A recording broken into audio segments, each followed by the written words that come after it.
नमस्कार विद्यार्थी मित्रांनो, मी Siddheshwar Ashok Kashid with justice for justice या यूट्यूब चॅनलमध्ये आपलं स्वागत करत आहे. आपण UGC नेट आणि Maharashtra SET paper second law यासाठी मराठीमधून लेक्चर सिरीज कंडक्ट करत आहोत. त्यामध्ये आपण फर्स्ट सब्जेक्ट घेतलेला आहे लॉ ऑफ टॉर्ट. याच्या अगोदर ऑलरेडी 2 कन्सेप्ट आपल्या झालेल्या आहेत. फर्स्ट व्हिडिओमध्ये nature and definition of law of tort आणि सेकंड व्हिडिओमध्ये general principles of tortious liability. आजचा आपला हा तिसरा व्हिडिओ किंवा तिसरा सब पॉइंट आहे जनरल डिफेन्सेस. तुम्हाला IPC मध्ये किंवा भारतीय न्याय संहितामध्ये जनरल एक्सेप्शन्स हा पाठ झालेला असेल की अशा ऍक्ट्स किंवा असे सिनारिओ की ज्यामध्ये डिफेंडंट हा डिफेन्स घेऊन तो क्राईमच्या लायबिलिटी पासून त्याला दूर जाऊ शकतो. तसंच टॉर्ट मध्ये सुद्धा असे काही जनरल डिफेन्सेस आहेत की त्याचा आधार घेऊन डिफेंडंट हा टॉर्शियस लायबिलिटी मधून बाजूला होऊ शकतो किंवा त्यावर टॉर्टचे ऍक्ट होत नाही. तर हे असे एकूण 13 डिफेन्सेस आहेत. पहिला आहे व्हॉलंटरी नॉन फिट इंजुरिया म्हणजेच कन्सेंट. जर प्लेंटिफने स्वतःहून कन्सेंट दिलेले असेल तर डिफेंडंट टॉर्शियस लायबिलिटीसाठी लायबल राहत नाही. सेकंड आहे act of God. Act of गॉडला दुसरं नाव आहे विस मेजर. यामध्ये काय होतं, एक नॅचरल फोर्स असतो. त्या नॅचरल फोर्स हा अनएक्सेप्टेड असतो, त्याला आपण टॅकल करू शकत नाही. त्यामुळे जर लॉस होत असेल तर टॉर्शियस लायबिलिटी होत नाही.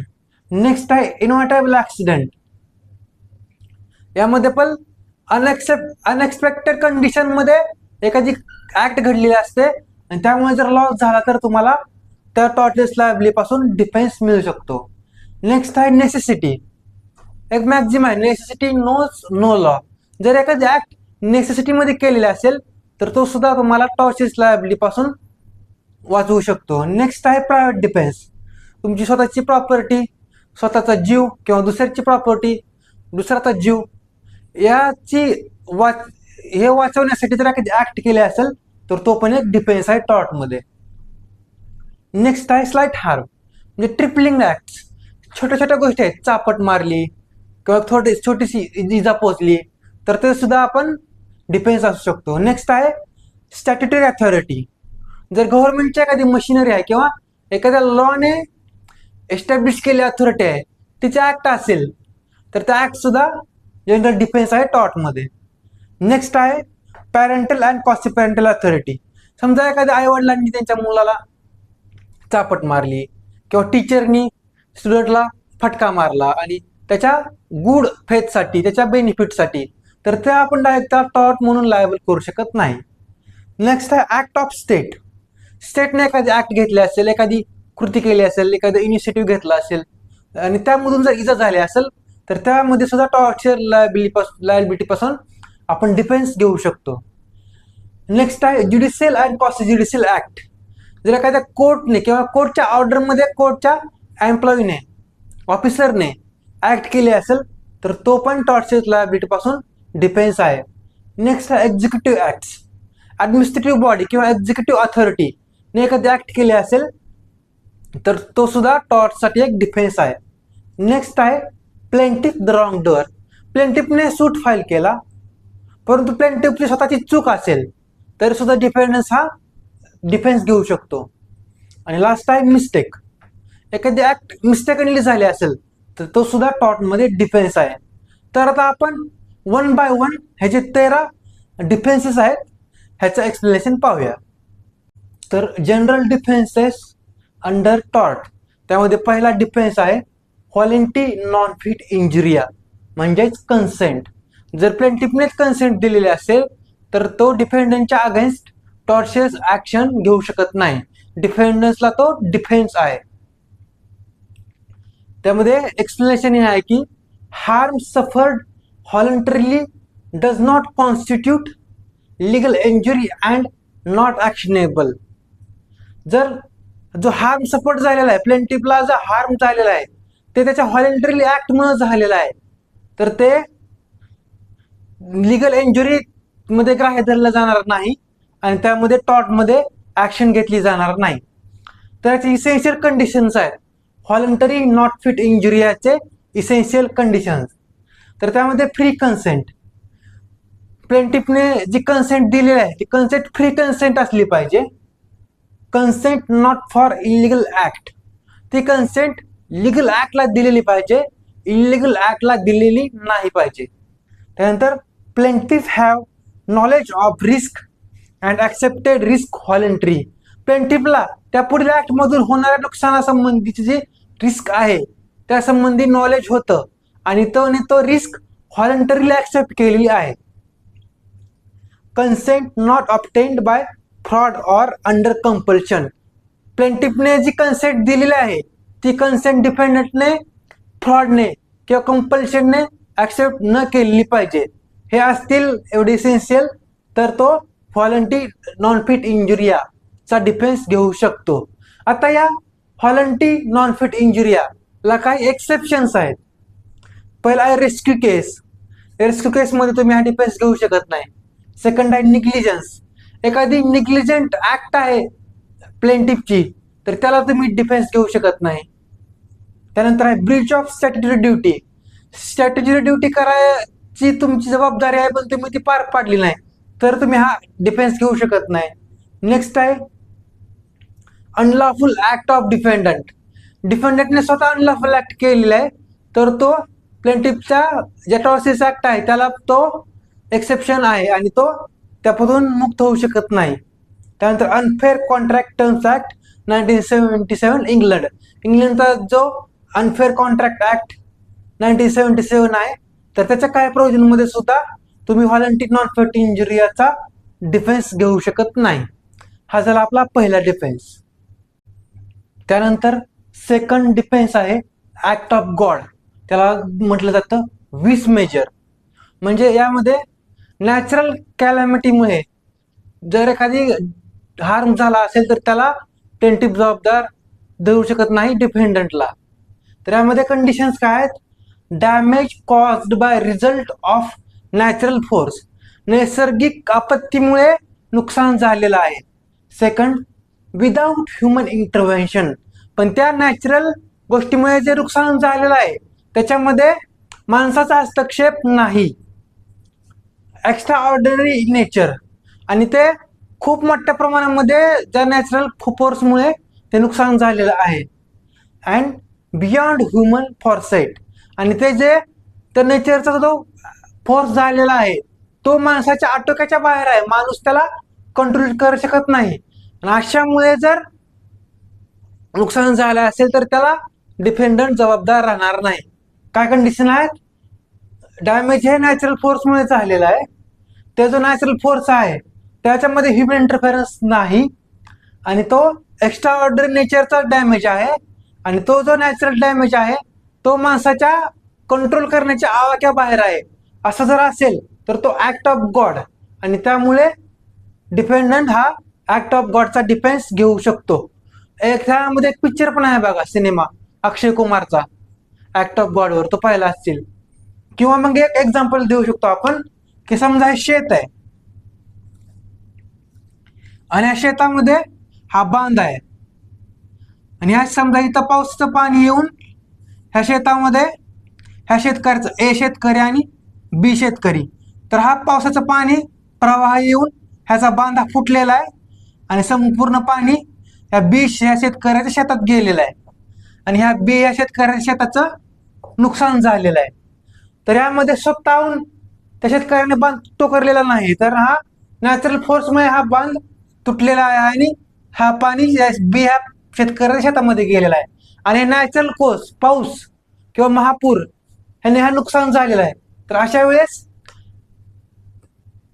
बी हा शेतकऱ्याचं जे नुकसान झालेलं आहे तो ए ला टॉर्शियस लायबिलिटी मध्ये पकडू शकत नाही, कारण हा नॅचरल कॅलॅमिटीमुळे नुकसान झालेलं आहे. त्यामध्ये एचं काही ह्युमन इंटरव्हेन्शन नाही आणि याच्या आटोक्याबाहेर स्थिती आहे ते पाण्याचा प्रवाह अडवणं. तर अशा कंडिशन मध्ये ऍक्ट ऑफ गॉड हा एक टॉर्शियस लायबिलिटीचा डिफेन्स आहे. तर आपला थर्ड डिफेन्स आहे इनव्हिटेबल ऍक्सिडेंट, म्हणजे अचानकपणे एखादा घडलेला अपघात आणि ज्यामधून डॅमेज झालेला आहे तर त्यावेळेस प्लेंटिफ हा डिफेंडंटला टॉर्शियस लायबिलिटीमध्ये आणू शकत नाही. Unexpected injury can not be avoided by defendant with due reasonable care. अशी अचानकपणे एखाद्या प्रसंगातून झालेली डिफेंडंटला इंजुरी प्लेंटिफकडून की तो रिझनेबल ड्यू केअर घेऊन सुद्धा अवॉइड करू शकत नाही. अशा कृतीमधून किंवा अशा सिनेरिओमधून जर डॅमेज कॉज झाला असेल तर तो इनएव्हिटेबल ॲक्सिडेंट हा टॉर्टमध्ये एक डिफेन्स आहे. परंतु त्याला काही एक्सेप्शन्स आहेत. ट्रेसपास आणि निग्लिजन्स. समजा त्याने ट्रेसपास केला आणि ट्रेसपास करून जर डॅमेज झाला असेल तर मग त्याला हा डिफेन्स घेता येत नाही. किंवा त्याच्या निग्लिजंट ॲक्टमुळे हा ॲक्सिडेंट झाला आणि प्लेंटिफला लॉस झाला तर मग तो डिफेंडंट हा ग्राउंड खाली डिफेन्स घेऊ शकत नाही. चौथा डिफेन्स आहे necessity. Act cause damage to prevent greater harm even intentionally. जर एखादं दुसरं मोठं नुकसान होत असेल आणि ते मोठं नुकसान टाळण्यासाठी छोटं नुकसान केलं असेल तर तो डिफेन्स आहे टॉर्टमध्ये. जरी ते इंटेन्शनली केलं असेल तरी सुद्धा. समजा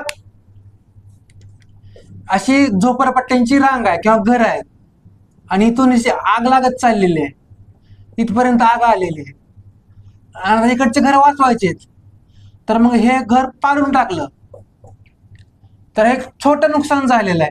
हे पुढचं जास्तीचं मोठं नुकसान वाचवण्यासाठी आणि इव्हन ते इंटेन्शनली केलं आहे तर तो डिफेन्स आहे टॉर्टमध्ये.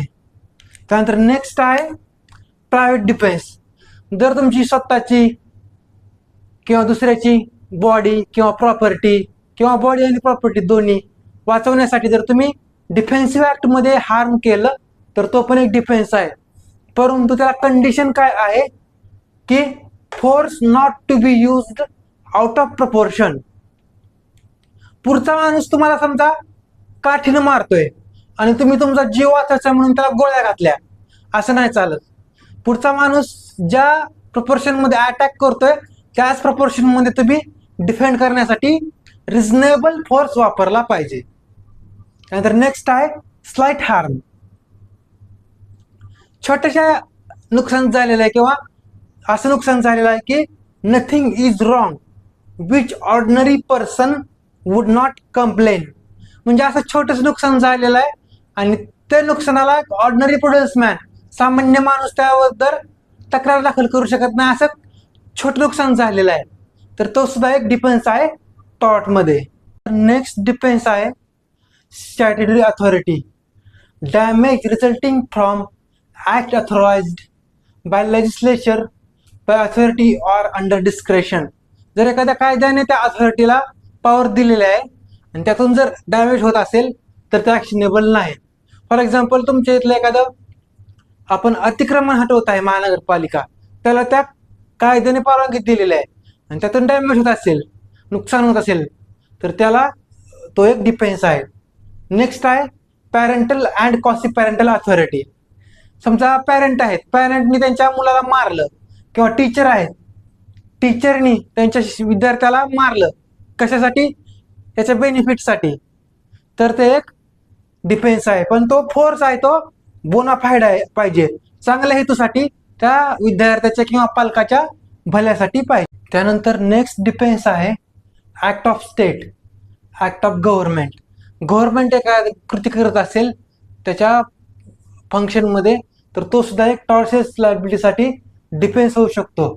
पण तो त्याला काही एक्सेप्शन्स आहेत. ट्रेसपॉस टू इम्युएबल प्रॉपर्टी. गव्हर्नमेंटने इम्युएबल प्रॉपर्टीमध्ये ट्रेसपॉस केला तर हा डिफेन्स घेऊ शकत नाही. त्यानंतर ऑब्लिगेशन इम्पोज्ड बाय स्टॅट्यूट. गव्हर्नमेंटला ती कृती न करण्याचं ऑब्लिगेशन जर कायद्यानुसार असेल तर हा डिफेन्स घेऊ शकत नाही. त्यानंतर government got benefit from servants act. गव्हर्नमेंटला एखाद्या त्याच्या सर्वंटच्या ॲक्टमधून बेनिफिट झाला की ज्यामुळे प्लेंटिफला हार्म झालेला आहे तर मग गव्हर्नमेंट हा ॲक्ट ऑफ स्टेटचा डिफेन्स घेऊ शकत नाही. नेक्स्ट डिफेन्स आहे judicial and quasi judicial acts. जर जज त्याचं ज्युडिशियल वर्क करत असतील किंवा कोर्टाचे ऑफिसर्स किंवा क्वासी ज्युडिशियल बॉडीज हे ज्युडिशियल वर्क करत असतील for the administration of justice, म्हणजे जल्लाद असेल तो जल्लाद फाशी देत असेल, का पोलीस असतील ते पोलीस अरेस्ट करत असतील, ह्यावेळेस जर हार्म झालेला आहे तर त्यासाठी टॉर्शियस लायबिलिटी पासून त्यांना तो डिफेन्स आहे. नंतर नेक्स्ट डिफेन्स आहे executive acts of public civil military officers. जे पब्लिक ऑफिसर्स आहेत किंवा सिव्हिल सर्वंट्स आहेत किंवा मिलिटरी ऑफिसर्स आहेत, त्यांनी गव्हर्नमेंटच्या थ्रू ऍक्ट केले असेल आणि त्यामधून डॅमेज झाला असेल तर तो एक डिफेन्स आहे. त्यानंतर आहे प्लेंटिव्ह रॉंग डुअर. प्लेंटिव्ह स्वतः चूक केली आणि त्या प्लेंटिव्हच्या चुकीमुळे डिफेंडंट कडून प्लेंटिव्हला इजा झाली तर तो पण एक डिफेन्स आहे डिपेंडंटला. Plaintiff caused harm due to his wrongful act. प्लेंटिव्हच्या स्वतःच्याच ऍक्टमुळे त्याला हार्म झालेला आहे. त्यानंतर mistake. Defendant act under honest but in mistaken belief. Defendant त्याचा प्रामाणिकपणे कृती करत होता परंतु चुकीमुळे प्लेंटिव्हला इजा पोहोचलेली आहे, तर अशा वेळेस डिपेंडंटला डिफेन्स आहे टॉर्शियस लायबिलिटी पासून दूर राहण्याचा. अशा प्रकारे आपण हे 13 डिफेन्सेस पाहिलेले आहेत. हा आपला तिसरा व्हिडिओ होता जनरल डिफेन्सेस. अगोदरचे जे 2 व्हिडिओ आहेत ते जर पाहिले नसतील तर ते पण पहा, nature and definition of tort आणि दुसरा general principles of tortious liability. Video कसा वाटला हे कमेंटमध्ये नक्की सांगा आणि काही अजून तुमच्या एक्सपेक्टेशन असतील, अजून कोणते टॉपिक तुम्हाला ऍड करावं असे वाटत असतील ते सांगा. परंतु जनरली आपला हा UGC नेट आणि MS सेट यांचा जो सिलेबस आहे त्या सिलेबसला आपण स्ट्रिक्टली फॉलो करत आहोत. धन्यवाद.